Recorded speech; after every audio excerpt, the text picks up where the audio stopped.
Joining us now is Dr. Mordechai Kedar of Bar-Ilan University. Thank you for joining us. Thank you so much for having me.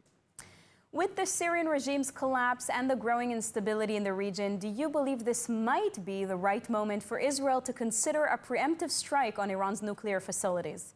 Well, there is no real connection between instability in Syria, for example, or in Lebanon, and the ability of Israel to attack in Iran.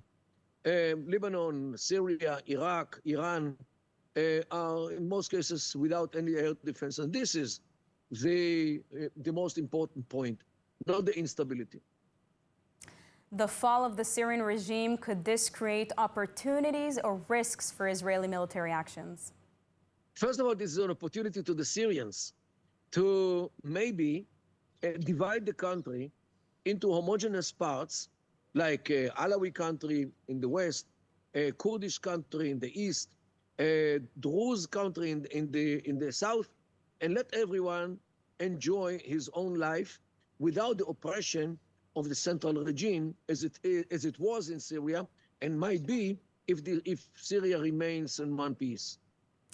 If Israel were to strike Iran now, what do you think the immediate and long-term consequences would be?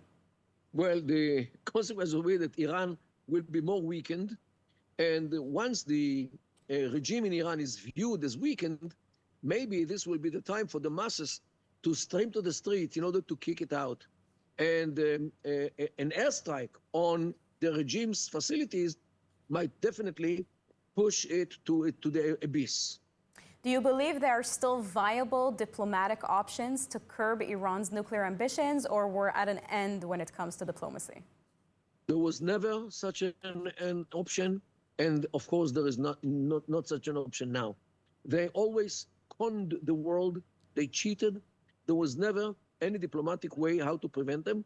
They were marching forward in the nuclear program in spite of all the negotiations, in spite of all the agreements. And unfortunately, the world, especially the Western world, who doesn't understand anything in the Middle East, fell in this pit time and again. President-elect Trump also mentioned preemptive strikes against Iranian nuclear sites as a possibility. And so is it possible at all that the U.S. will back Israel on striking Iran, or even do it themselves? Any strike on Iran, from whatever direction comes, it will be blessed strike, because it will bring more peace and stability to the world. Because Iran is the main instigator of instability and terrorism all over the world, not only in the Middle East. So if really the world, the civilized world, wants to get rid of instability and terrorism, it should start with Iran.